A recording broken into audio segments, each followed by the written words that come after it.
저는 이걸 석학이라고 저는 감히 말씀드립니다.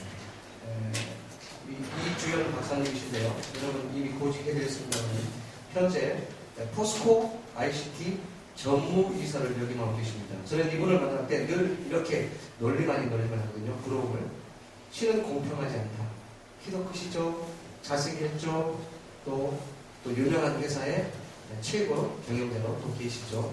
그런 분을 우리가 함께 모셨다는 게 영광으로 생각하고요. 오늘 하이퍼파스트, 그다음에 미디어 파사드 그런 중요한 언어가 나올 것 같으니까요. 제가 토론을 길게 하면 본론이 재미없을 것 같아서 여러분 우리 이주연 박사님을 큰 박수로 모시겠습니다.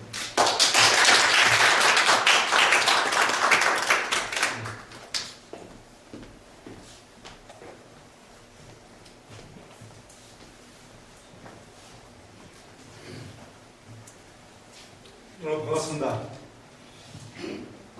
고대 최고의 과정 입학을 축하드립니다. 현재 여러분이 여기 계시죠? 네. 오늘 제가 이제 맡은 주제가 스마트 산업 융합산업의 미래라고 상당히 이거 어렵는데 이제 한마디 말씀드리면 스마트 삶으로 멋진 세상을 만드는 것이다. 한마디 이렇게 표현을 할 수가 있습니다. 제가 오늘 설명을 전체 내용을 갖다가 전체 스마트 융합산업의 변화 전망과 발전 방향 둘로 나눠서 제가 설명을 드리겠습니다. 저는 기업에만 저는 27년을 근무했습니다.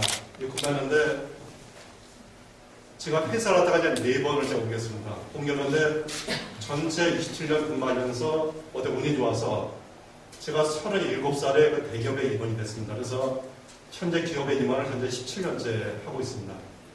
현재 포스코 그 ICT에서는 제가 2011년도 왔습니다. 와서 이제 현재 3년 정도 근무를 하고 있고, 그 전에는 이제 SK에서 제가 이제 7년 동안 입원을 했었는데, 그 전에는 미국 회사, 미국의 오라클에 6년 동안 입원하다가, 오라클에 6년하고, 그 다음에 이제 SK 7년, 현재 포스코 3년. 그래서 여기까지 17년 동안 현재 입원을 현재 하고 있습니다. 그러고 그동안 제가 이제 제 희망은, 인생의 희망은 제가 20권의 저서를 남긴 것이 저의 희망으로 되어 있습니다. 되어 있는데, 이걸 하게 된 계기가 90년대 중반에 제가 이제 효성그룹의 전략 컨설팅을 한 적이 있었는데, 그 당시에 일본의 야기세치로 선생과 같이 컨설팅 하면서 그분이 50권의 저서를 냈습니다. 그래서 그분한테 제가 여쭤보니까 저서를 어떻게 50권을 냈느냐 하니까 본인의 전공이라든가 관심 분야를 집중적으로 하고선 본인의 경험을 옮기는 것이 책이다. 이렇게 이제 설명 듣고 90년대 중반부터 책을 현재가 9권의 책을 냈습니다. 내가 이제 작년도 1월달에 미래가 보인다. 글로벌 미래 전략 2030을 작년도 1월달에 책을 내게 됐습니다. 먼저 스마트 융합산업의 환경 변화를 살펴보면은 현재 한국 정부의 당면 과제를 한마디로 표현하면은 작년도 8월달에 통합계획학회를 진행했습니다. 그래서 참석자한테 설문조사에서 나온 결과는 지금 성장하지 못하면 민생도 없다. 이런 결론이 도출됐습니다.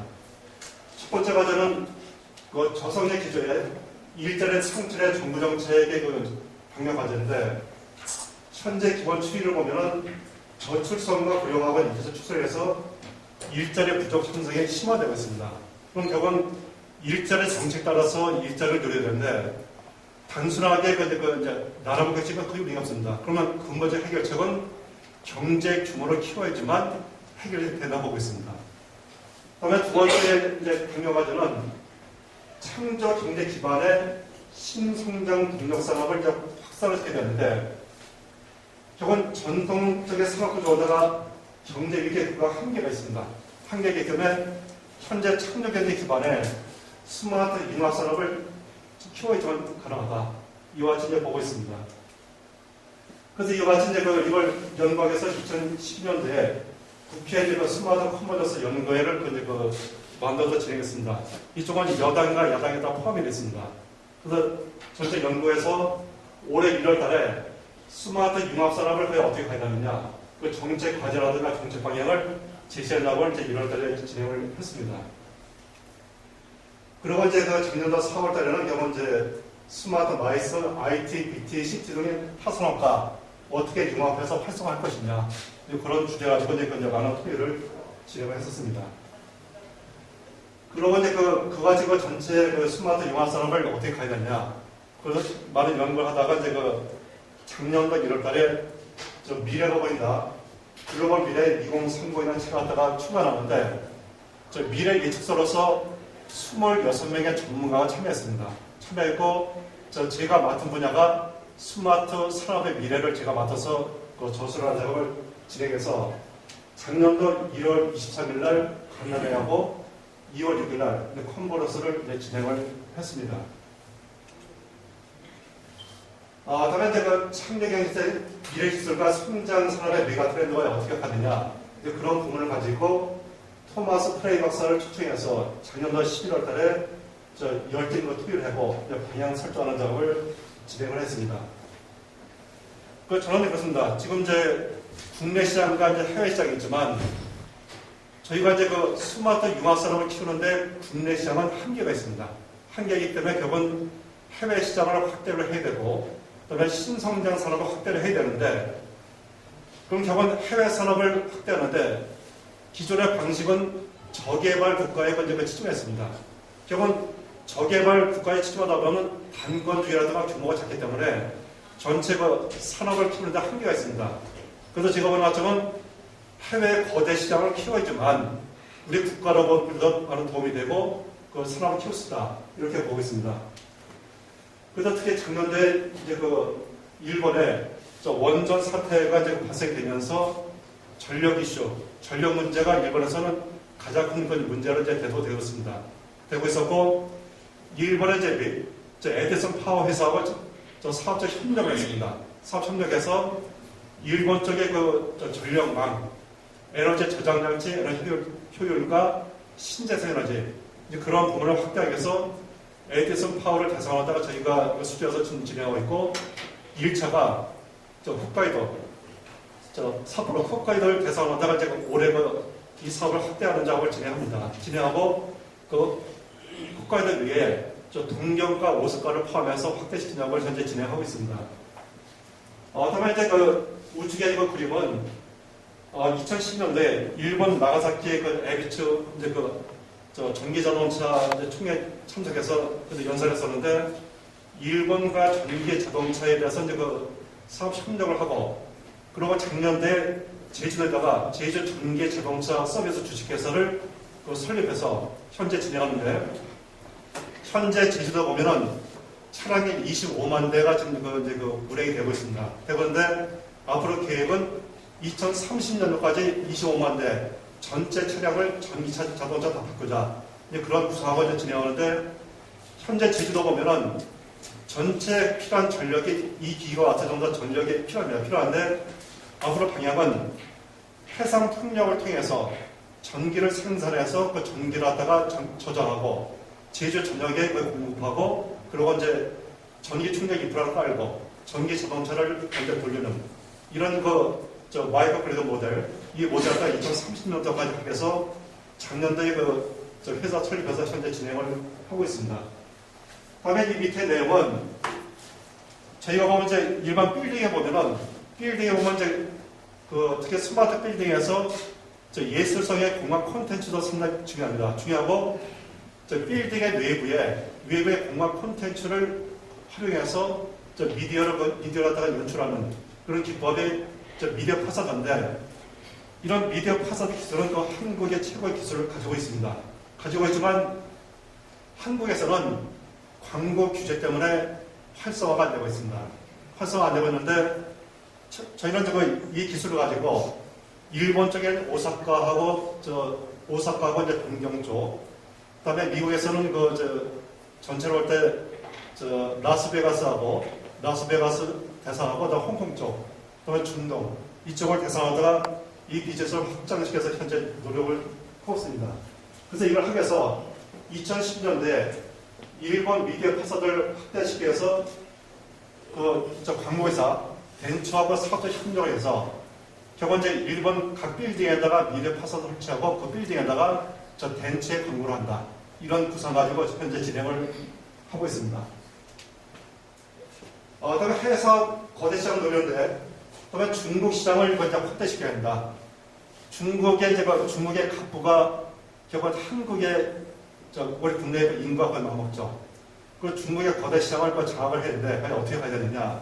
그걸 하기 위해서 작년도 이제 5월 29일 날 북경에 소프트웨어 박람회가 있었습니다. 이제 박람회하면서 한국의 기업이 처음으로 참석했는데, 결국 미래창조과학부에서 그 자금을 지원해서 소프트웨어 우선 11개 중소기업에 돈을 지원해서 결국 이제 전시를 했습니다. 전시를 했고, 저는 이제 최문계 장관을 모시고 와서 최 장관님이 결국 이제 그 인사만 하시고, 저는 중국의 CEO에서 이제 사업 설명회를 5월 29일 날 진행했습니다. 그래서 이와 같이 결국 소프트웨어 우수기업 11개 기업과 대기업이 같이 상원이 협업해서 아마 중국 시장을 합의해서 지금 현재 열심히 뛰고 있습니다. 그다음에 옆에 우측의 내용은 중국의 문제가 황사 현상, 먼지, 공해 문제가 상당히 심각하죠. 심각하기 때문에 특히 유엔 기후협약에 따라서 탄소 배출권 규제 들어오면은 저희 포스코에서 1년에 1조 4천억을 몰아야 됩니다. 그런 위기 상황이 있기 때문에 저희는 이제 약 2, 3년 동안에 이런 탄소 배출권 관련된 솔루션 개발을 진행했습니다. 진행해서 보통 MPS라고, 이 MPS는 전기 집중계에 되어 있습니다. 결국은 먼지라든가 공해라든가 빠르게 중화시키는 건 그런 기술인데, 이런 이제 MPS를 저희가 이제 11월 달까지 솔루션 개발을 완료하고, 작년도 12월 5일 날 중국 포이스트의 첫 수출을 진행했습니다. 진행해서 중국 거대 시장을 한번 해보자 해서 지금 열심히 뛰고 있습니다. 그다음에 밑에 내용은 국내에 보면 국내 LED 기업들이 많이 있죠. 국내 시장은 작기 때문에 LED에서 마켓 시장 높더라도 적자가 될 수밖에 없습니다. 결국은 이 LED 시장은 세계 시장을 노래지만 결국은 흑자로 전환되기 때문에 현재 저희 포스코 ICT에 보면은 밑에 자회사가 제 밑에 포스코 LED라는 자회사가 있습니다. 있는데 현재는 매출 규모가 약 600억, 700억 되지만 한국 시장만 노려서는 답이 없습니다. 저희가 이제 현재 600억에서 해외가 600억이고 국내가 약 100억 정도, 그 정도밖에 안 됩니다. 안 되는데 저희는 이제 중국 시장을 한번 이제 장악해보자 해서 중국에 당산강철이었는데, 이 당산강철은 전 세계 두 번째로 그만큼 철강 회사가 되겠습니다. 결국 허베그룹의 당산강철하고 저희가 합작 회사를 저희가 설립했습니다. 설립해서 중국 시장을 12월 10일 날 합작해서 설립해서 지금 진행하는데, 저희가 이제 중국에서 허베그룹의 LED만 공급해도 연간 매출억 정도 매출이 발생됩니다. 되기 때문에 허베그룹뿐만 아니라 중국 시장 공략하기 위해서 현재 LED 합작법을 설립하는데, 이것이 작년도 12월 10일자로 설립해서 현재 진행을 하고 있습니다. 그다음에 해외 거대 시장에 보면 이제 중동 시장과 북아프리카 시장이 상당히 큽니다. 일단 자원과 돈이 있기 때문에. 그래서 특히 2012년부터 중동 시장을 개척하기 위해서 열심히 뛰고 있습니다. 뛰고 있는데, 특히 작년도에 보면 작년도 10월 달에 아랍에미레이트에 보면은 통신사라는 에티살랏이라는 통신사가 있습니다.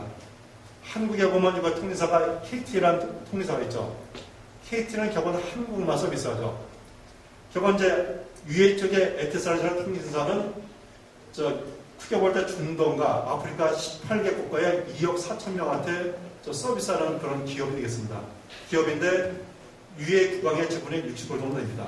그런데 저희가 작년에 에티살랏과 사업 협력을 맺고, 그리고 이제 18개 국가에 2억 4천 명을 대상하다가 비즈니스상에서 지금 이제 현재 확대를 시키고 있는데, 특히 저희가 이제 작년도 10월 달에 두바이에서 이제 자이텍스라는 정보통신 박람회가 있었습니다. 박람회에 에티살랏하고 공동으로다가 이제 스마트 솔루션을 저희가 이제 출품했습니다. 출품하는데 1차적으로 저희가 타겟을 드린 것은 저희 한국의 교육열이 대단하죠. 그렇지만 중동이 작년부터 교육이라든가 교육 투자 조절 많이 하고 있습니다. 많이 하기 때문에 첨단 학교, 이 스마트 스쿨의 솔루션, 스마트 스쿨의 이 부분을 갖다가 중동 시장을 한번 장악을 해보자. 그래서 저희가 이제 그 전시회를 했는데, 이번에 에테살라가 공동하다 보니까 중동 지역의 그 유해 국왕이라든가 왕세자, 장관들, 그리고 이제 그 중동 쪽에 7개 국가의 이제 그 국왕들 다 왔다 갔습니다. 그리고 저희가 이제 설명하는데, 그게 그 국왕들이 이제 다 가다 보니까 그 한국의 스마트 스쿨 솔루션이 모든 중동 신문에 일면 기사를 특기사로다가 이어같이 실렸습니다. 실렸고, 저희가 작년에 두바이에다가 첨단학교 스마트 스쿨의 그 쇼룸을 저희가 만들었습니다. 만들어서 그 기반으로다가 중동 시장을 확대하기 위해서 열심히 좀 현재 노력을 하고 있습니다. 다음에 옆에 이 내용은 유해 국무장관 사업 협력을 협의를 하고, 그러고 이제 여러분들 두바이 하면 이제 도시가 상당히 잘 됐다 생각하시잖아요. 두바이의 건물은 상당히 우수합니다. 우수하지만 행정으로다가 교통책이라든가 빌딩책이라든가 그런 부분들은 아직 미래가 많이 있습니다. 많이 있기 때문에 그 어떻게 유해 국왕이 그 에테살 회장한테 지시 내린 것은 두바이의 세계 최고의 스마트 시티를 만들어 보라. 이제 그런 지시를 받고 저희가 이제 에테살락과 경인사랑 같이 협의해서 두바이 쪽 갖다가 그 전 세계에서 가장 멋있는 그 스마트 시티를 만들기 위해서 이제 협의를 하는 그 장면이 되겠습니다. 그리고 이제 이 에테살락의 이 경인들이 올해 1월 말 내지 2월 달에 한국 저희 포스코를 방문합니다. 방문해서 이제 한국 둘러보고 결국 그 두바이 쪽의 스마트 시티를 그 구축해서 어떻게 가야 되느냐 그런 전략을 짜는 작업을 현재 공동으로 지금 진행하고 있습니다. 네, 다음에 이것은 이제 제가 작년도 12월 17일 날 쿠웨이트 제가 출장 가서 이제 쿠웨이트 보면 결국 수교가 많이 나죠. 쿠웨이트 보면 글로벌 오일 센터 이제 포시드 회장하고 이제 사업에 이제 MOU를 체결했습니다.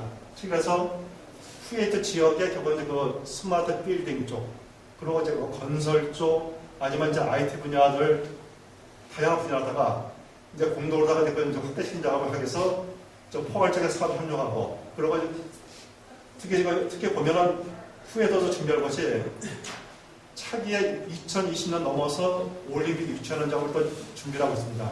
준비하고 있는데 올림픽 빌리지가 올해부터 건설이 진행되는데 이제 그런 사업들 같이 공동을 하는 것을 지금 협의하고 사업 협력을 진행을 했습니다.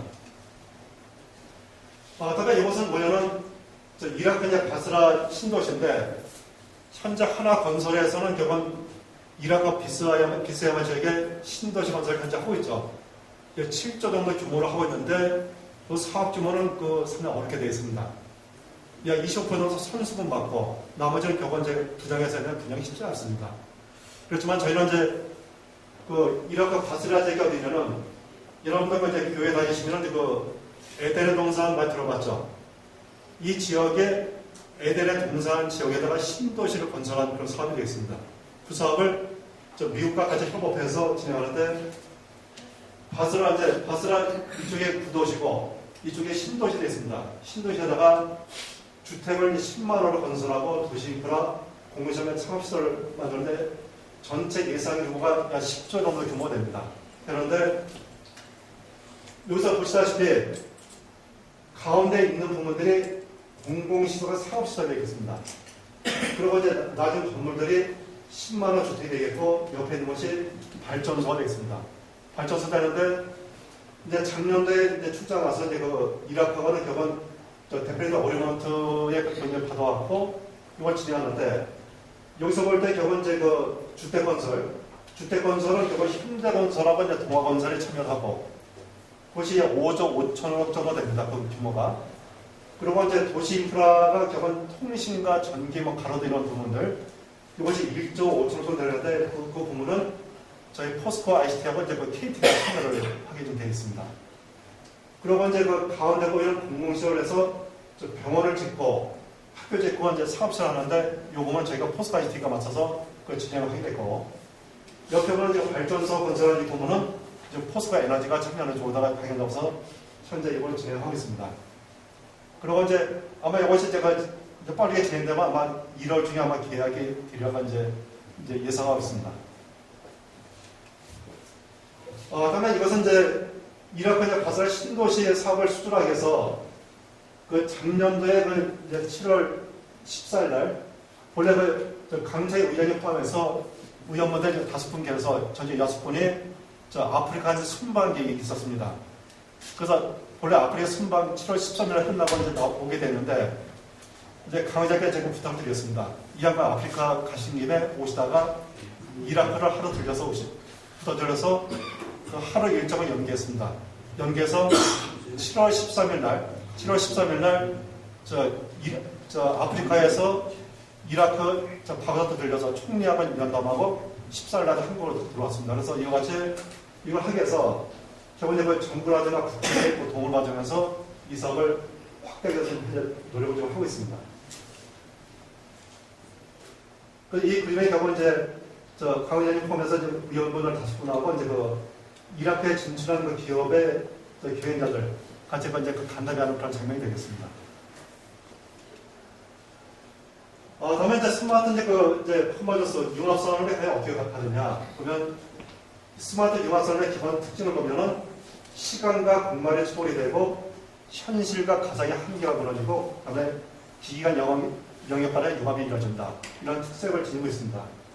그리고 기본적인 핵심 등을 보면은 솔루션이라든가 모빌리티라든가 빅데이터, 클라우드 이런 기술 기반화해서 이제 이 사업을 확장하는 그런 모델이 되겠습니다. 다음에 이제 발전 방향에서 미래 스마트 기술, 미래 도시가 과연 어떻게 바뀌게 되느냐. 이 전체 도시에서 만약에 이걸 하나 빌딩이 되면은 빌딩의 기존의 그 관점은 건축과 토목적 형태가 있습니다.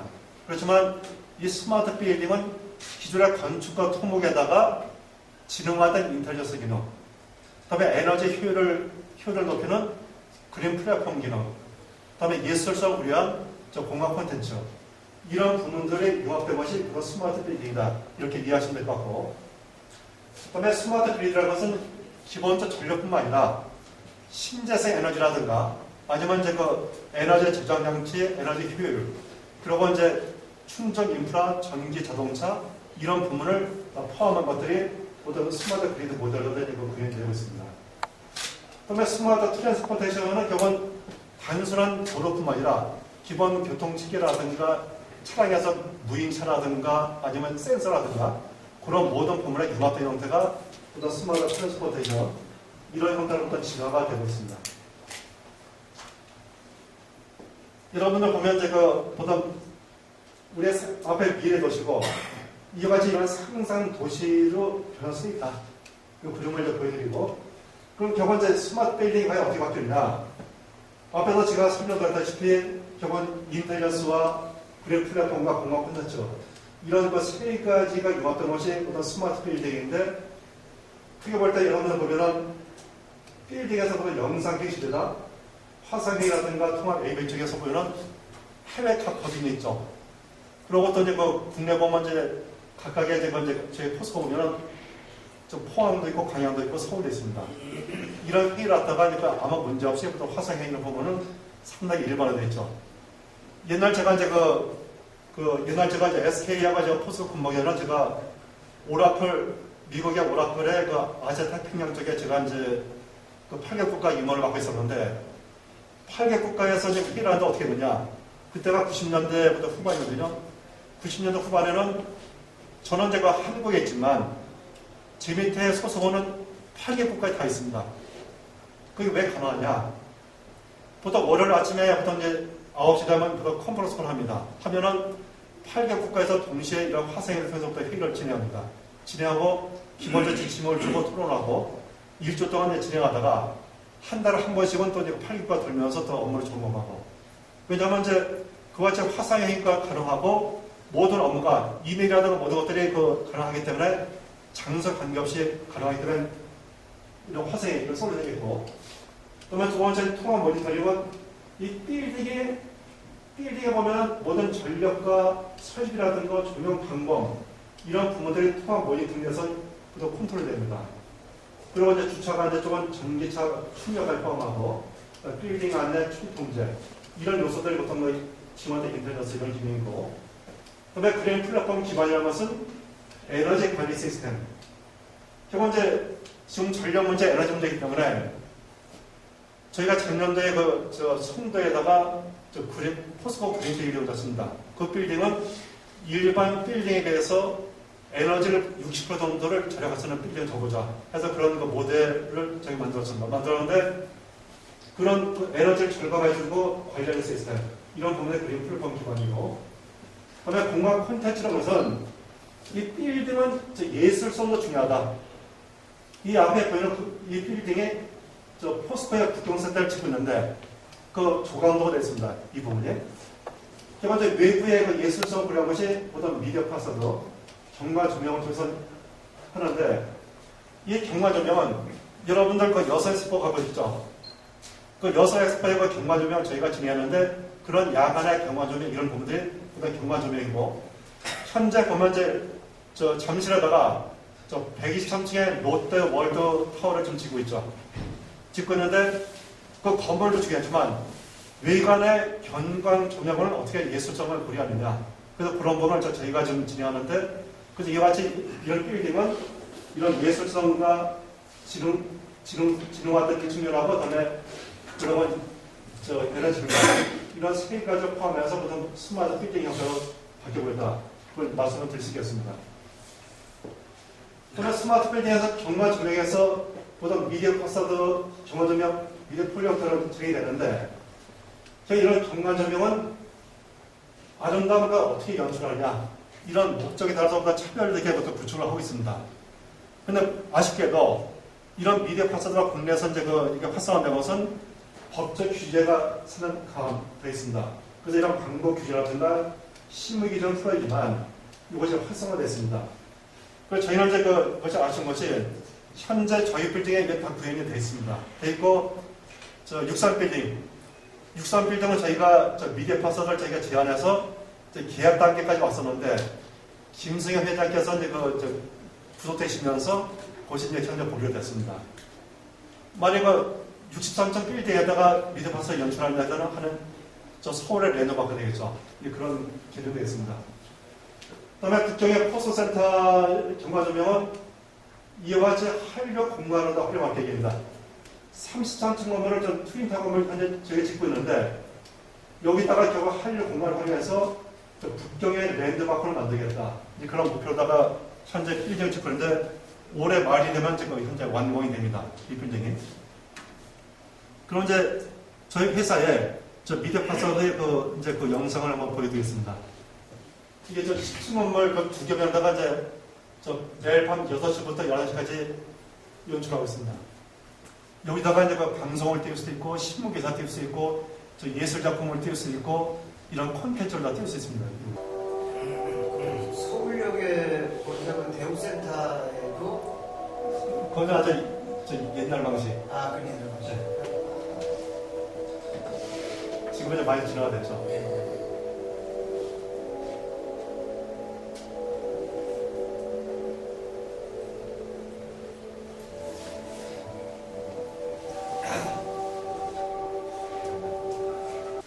하루에 5시간을 연출하는데 전기료가 얼마 들어갔습니까? 1년에. 전기료가 이제 들어간 것이 1년에 290만 원밖에 안 들어갑니다. 한 달에 보통 4, 5만 원 정도. 이게 왜냐면 전체 10층 건물 두 개면 띄우지만 이게 LED 전체 창틀에 그 LED 소재가 다 깔려 있습니다. 깔려 있었고, 이게 쓰는 것이 아니라 자체로다가 이게 하나의 그 영상을 만들고 그런 작품 만드는 그런 방식이기 때문에 실제 전기로 많이 들어가지 않습니다. 그럼 옆에 국경센터에서는 지금 저희들 계획은 33층 건물에다가 아이돌 노래를 띄울 수도 있고, 이 한류공만 활용하겠다. 그럼 국경의 최고의 이제 랜드마크 되겠죠. 그걸 구상하고 현재 저희가 빌딩을 좀 짓고 있습니다. 많이 본 사람 맞죠? 이것이 10층 건물에 다 띄운 겁니다. 이게 10층 건물에다가 이같이 갤러리에다가 예술 작품을 띄울 수 있습니다. 인물을 띄울 수 있고. 이게 바로 전문작이에요. 이것이 이제 북쪽에 이제 그 호수센터를 찍고 있는데, 제가 이제 현장 이제 다녀왔는데 좀 열심히 찍고 있고, 올해 말 되면 이제 이 건물이 바로 완공이 될 계획을 가지고 있습니다. 그다음에 이 논리가 인천국제공항에 유리로 되어 있죠. 이와 같이 글라스 형태로 이걸 연출을 합니다. 이런 부분들 인천공항과 현재 협의를 하고 있습니다. 그다음에 잠실에 이제 제2롯데 월드타워 베이스 3층 여기다가 이제 얼마나 멋있게 경관을 하느냐. 그래서 이것을 저희가 롯데건설 저희 수주에서 현재 이걸 좀 진행을 하고 있습니다. 그래서 아마 이 빌딩이 완공되면 상당히 멋있는 작품이 이제 연출이 되려고 하고 있습니다. 여기서 볼 때 이 자체에서 미디어 박스를 100층 건물 갖다 띄운다 할 때 멋있겠죠. 다음에 이제 스마트 빌딩에 이제 공간 콘텐츠로 볼 때는 경우 이제 여러분들 여수 엑스포 하실 때 저 기사 갤러리를 보셨죠? 천장에. 이것도 하나의 기술입니다. 기술인데 이런 그 디지털 테마 톤이라든가 수조 관리라든가 연출하는데 이것은 LED 모니터를 활용해서 강화기를 구성되어 있습니다. 이런 건이 이런 솔루션이 이런 것도 있고, 그다음에 에코 소통 미디어라고 하는 것은 여러분들 인천공항 가면 이게 다 벽면으로 되어 있죠. 벽면되는데 이 벽면에다가 식물과 미디어를 조합한 형태로다가 연출하면 멋있겠죠. 이것이 하나 에코 미디어가 되겠습니다. 이런 부분마다 지금 이제 뭐 철도라든가 아니면 공항이라든가 이거 꾸미려서 지금 협의를 하고 있습니다. 이것이 저건 빈공항이죠. 빈공항에 보면은 이렇게 벽면을 좀 이제 되는데 여기다가 식물과 미디어를 조합해서 이렇게 만들 수 있습니다. 이것이 바로 에코 미디어를 그런 기술이 되겠습니다. 다음에 이제 스마트 이제 빌딩에서 에너지의 효율이 중요하기 때문에 에너지 관리 쪽, 특히 이제 일반적으로 볼 때 국가 전체로 볼 때 약 30% 이상의 에너지 절감해야 된다 보는데, 빌딩의 에너지 절감하는 솔루션이 빌딩의 에너지 관리 시스템이 있습니다. 결국은 빌딩의 모든 에너지 설비를 분석해서 최적의 상태로다가 이제 자동으로다가 돌려주는 거. 그것이 보통 뱀스라는 솔루션인데 이런 부분들을 계속 확장하고 있고, 그다음에 여러분들 보면 이제 건물 전체에 LED 교체해서 에너지 효율을 기할 수 있고, 그리고 이제 어느 빌딩 가면은 주차장을 계속 하다 보면 불이 켜지고 꺼지고 하죠. 차진하면서. 그게 바로 상황 인식 조명 인프라가 되어 있습니다. 이런 부분들이 이제 이러면서 에너지 절감에 어떤 기여하고 있습니다. 이걸 한번 이제 영상을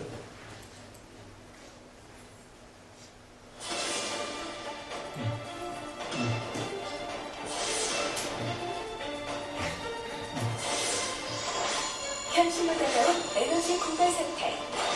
이제 차이를 만드는 에너지가 미래를 바꿉니다. 에너지 세이빙 분야의 앞선 기술력으로 선보이는 에너지 효율화 솔루션. 포스코 ICT의 스마트 EMS가 에너지 혁신에 앞장섭니다. 미래를 생각하는 Think Energy 스마트 EMS. 지금 우리에게 필요한 건 에너지 공급과 수요를 정확히 예측하고 제어할 수 있는 시스템입니다. 포스코 ICT 스마트 EMS는 산업별, 빌딩별 에너지의 사용 현황, 패턴을 분석, 공통 기능을 조절한 플랫폼 기반의 시스템입니다. 포스코 ICT의 스마트 EMS는 산업 현장에 적용되는 PEMS, 빌딩 관리에 적용되는 BEMS로 구성되어 산업 현장이든 간단한 설명을 드리겠습니다. 그래서 이런 솔루션을 통해서 결국 이제 빌딩을 제어하는데, 통합 모니터하는데 이런 솔루션 활용해서 전체를 자동으로 제어한다. 이제 그렇게 보시면 되겠습니다. 그래서 일반적으로 때 이런 에너지 절감하기에서 또 공장의 에너지 절감하는 것이 어떤 펜스 팩토리, 그다음에 빌딩의 뱀스라고 있고, 아파트가 홈의 펜스, 이런 식으로 지금 구현이 되고 있습니다. 다음에 이제 저희가 작년도 이제 11월 19일 날 저 송도에 포스코 그린 빌딩이었습니다. 이걸 한 목적은 국가적으로다가 가장 최고의 에너지 효율을 할 수 있는 그 빌딩을 한번 만들어보자. 그래서 국가에서 일부 투자를 하고, 그다음에 포스코에 투자를 하고, 해서 저 연대 송도 캠퍼스에다가 실제 빌딩을 졌습니다. 졌는데 이 앞에 보신 내용이 이것이 빌딩의 에너지 효율화는 그 뱀스라고 짓고, 이것이 기본 아파트의 에너지는 보다 행선한 모델인데, 이런 부분들이 이제 그린 빌딩에 되어 있고, 실제 이와 작용 타 빌딩에서부터 60% 정도의 에너지 수입이 맞습니다. 이렇게 보고 있습니다. 다음에 이제 스마트 빌딩에서 이제 중요한 점은 일도 중요하지만 휴식 공간이 상당히 중요합니다. 중요하기 때문에 그 빌딩에서 이제 휴식 공간을 어떻게 만드느냐 해서 보통 그걸 만드는데 펀 공간이라든가 리프식 공간을 만드는데 현재 저희 회사 보면 3층에다가 3주 전체를 하다가 이런 휴식 공간을 다 만들어서 지금 실제 운영을 하고 있습니다. 다음에 이제 스마트 이제 빌딩에서 이제 이거 한번 이제 동영상 통해서 제가 보여드리겠습니다. 실제 어떻게 이루어졌냐 그런 측면을.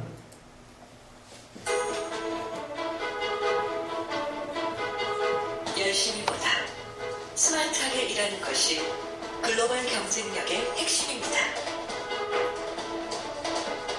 포스코 ICT 판교 사옥은 스마트 오피스를 적용해 일하는 공간은 물론 일하는 방식의 혁신을 이뤄 성과 중심의 창의적인 기업 문화를 조성하고 있습니다. 우선 공간 혁신을 위해 변동 좌석제를 도입하고 여유 공간은 소통과 협업, 직원 사랑 공간으로 업무 목적에 맞게 활용할 수 있도록 했습니다. 또한 유연 근무제를 통해 원하는 시간과 장소에서 일하며 스마트한 지시와 보고 회의로 일하는 방식의 선진화를 추구하고 있습니다. 한편 친환경 빌딩으로 설계해 빌딩 전체에 LED 조명을 설치하고 아름다운 경관 조명으로 ICT의 위상과 기업 문화를 상징적으로 표현하여 도심의 랜드마크로 자리매김하고 있습니다. 포스코 ICT가 열어가는 스마트 오피스의 세상으로 여러분을 안내합니다.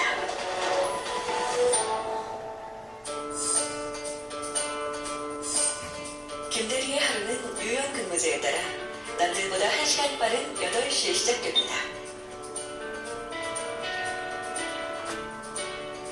클라우드 컴퓨팅 사업 기획을 위해 독립된 공간에서 집중적인 업무가 필요한 김대리. 변동 좌석제에 따라 어제 예약해둔 1인 몰입형 공간에 자리를 잡습니다. 김대리는 어제 있었던 일을 되돌아보고 감사 노트를 작성하며 감사와 긍정의 마음을 키웁니다. 그 이후 팀 VP 시간, 오늘 수행할 업무 계획을 논의하여 팀원들과 공유하고 소통합니다. 자리로 돌아온 김대리, COP에 먼저 접속하는데요. 포스코 ICT는 자기주도의 업무 수행과 지식 경영을 위해 부서 COP를 통해 모든 정보를 공유하고 지시, 보고는 물론 직책 보임자들의 지원 케어 활동인 카오도 이루어집니다.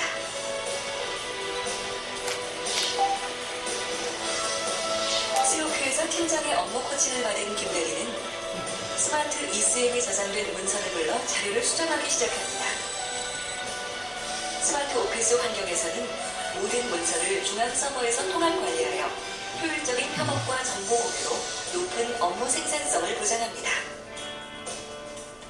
시장 조사를 위한 출장은 최신 IT 기술이 적용된 영상회의로 대체하고 클라우드 프린팅과 태블릿 PC, 빔 프로젝터를 활용한 도구로 페이퍼리스를 실현합니다. 점심 식사 후 행복 나눔 카페를 찾은 김대리.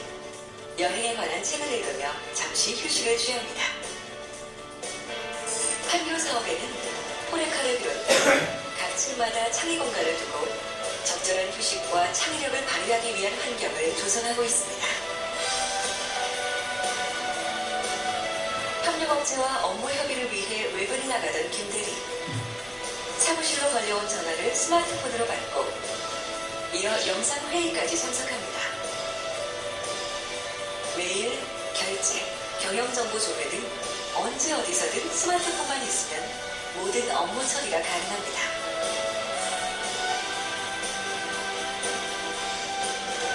오늘도 바쁜 하루를 보낸 김대리.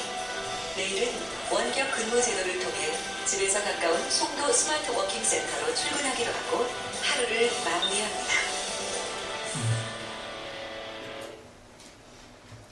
그 저희가 이제 그러면 특징 보면은 이제 그 책상에 전화기 없습니다. 전화기가. 결국 이제 왜냐면 유무선 다 통합이 되기 때문에 결국 이제 그 모든 일하다 보면은 저 모바일 또는 스마트폰 등에서 다니 일을 하고 결제라도 모든 부분을 아이패드라도 이렇게 해서 일다 합니다. 이 부분을. 그리고 이제 그 보고서를 받을 때 보고서를 출력을 하지 않습니다. 결국 이제 모든 회의식에 다 설치되기 때문에 그 기본 데이터라든가 보고 내용과 불러내서 같이 영상 봐가면서 회의를 하기 때문에 그런 구조가 다 되어 있습니다. 다음에 이제 스마트 그리드의 미래를 보면은 제조 가파드의 카본 프리 아일랜드 마이크로 그리드를 현재 구축을 했는데 전체 섬이 전국에 500개 됩니다. 500개 되고 그 중에서 128개 섬이 전기 안 들어오기 때문에 디젤을 떼서 전기를 생산해서 어떤 이제 전기를 활용하고 있습니다. 그런데 이 모델은 섬단이 결국 가파도 될 수 있고 제주도 될 수 있고 저희들 개관제 128개 섬 제주도 포함해서 이런 거 마이크로 그리드 모델을 그 구조에서 진행하는데 이와 같이 피워보면은 신재산의 태양광이라든가 풍력을 통해서 전기 생산하고 전기를 조정하고 전기를 공급하고 센터에서 운영하고 전기 자동차까지 다 공급하는 형태 이런 부분들이 이제 이 모델인데 이것을 갖다가 지금 이제 생각은 제주도 전체를 한번 운영해 보겠다 그렇게 추진하고 있고 이 모델을 가지고 섬단의 환경을 중지하는 섬단 인프라를 수출해 보겠다. 그래서 지금 이 사업을 현재 진행하고 있습니다. 그리고 이제 제주 전기 자동차 법이 설립되는데 특히 이제 작년도 2012년도 8월 23일 날 이제 설립이 됐습니다.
시간을 생략하겠습니다.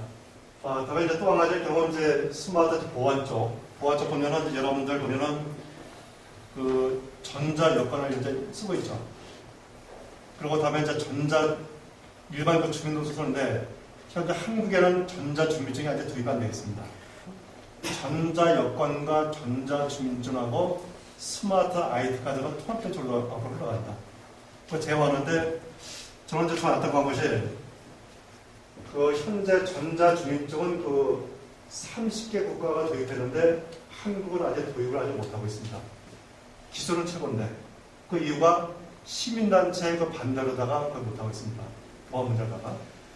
그래서 이런 전자주민증 이런 것을 도입하고 스마트 아이디 카드 통합된 시대까지 대응을 해야 된다. 이제 그런 부분이 되겠습니다. 다음에 이제 스마트 스쿨이라는 것은 첨단학교가 이제 아까 말씀드렸다시피 첨단학교 갖다가 포철 공고를 대상하다가 80억을 들여서 첨단학교를 이제 만들어놨습니다. 이 모델 갖다가 중동의 각 국가에 이걸 첨단학교 수출하기 위해서 현재 진행하고 있고, 이 비례 경우 이제 각 국가의 장관들과 같이 미팅하는 그런 장면이 되겠습니다. 다음에 이제 그러면 스마트 공항에 보면은 결국 이제 앞으로 바뀐 것은 여러분들 탑승권을 주게 되죠. 앞으로 바뀌는 것은 결국 이제 휴대폰 내장된 태그 화면에서 전자 탑승권 시동화를 좀 앞으로 바뀌게 됩니다. 바뀌게 되는데 현재 보면은 저 인천공항의 저 수화물 처리가 가장 빠르죠, 여러분들. 저 여행 가자면 가장 빠르죠. 현재 수화물 처리 쪽을 지금 저희가 하고 있는데 현재 수화물 처리하는 시간이 출발 15분, 도착 5분, 환승 10분이면 모두 다 참여가 됩니다. 그래서 이 모델을 하다가 전 세계 각 공항에 이걸 하기 위해서 수출하고 있는데 작년에는 그 미얀마의 신공항간에 1조 2천억을 수출했습니다.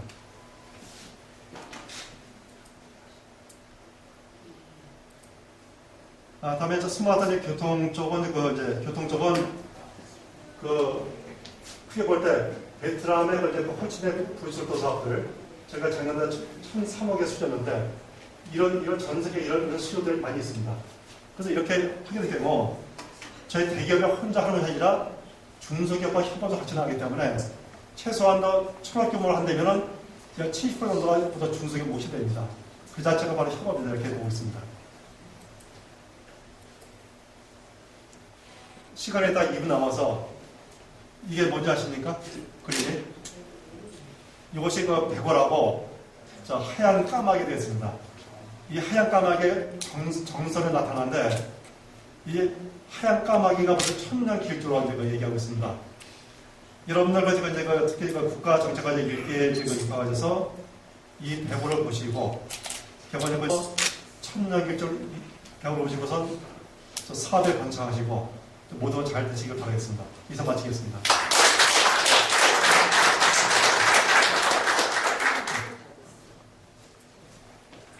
자, 이 길조 다시 한번 길조를 좀 더 보십시다. 천년 길조. 천년 길조를 좀 더 보십시다. 자, 여러분,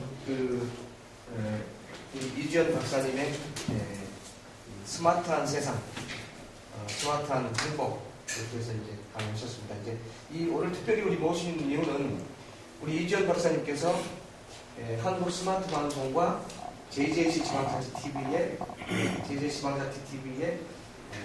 방송 자문위원님으로 계십니다. 그래서 우리 모두가 함께 앞으로 새로운 스마트 세상이 열릴 때 우리 이주연 박사님과 함께 우리 모두가 이 스마트한 세상을 선도해 나가자라는 그런 의미, 그 다음에 사업도, 기업도, 여러분 가정도 함께 축복받는 그런 한 해가 되기 위해서 특별히 모셨습니다. 다시 한번 이주연 박사님.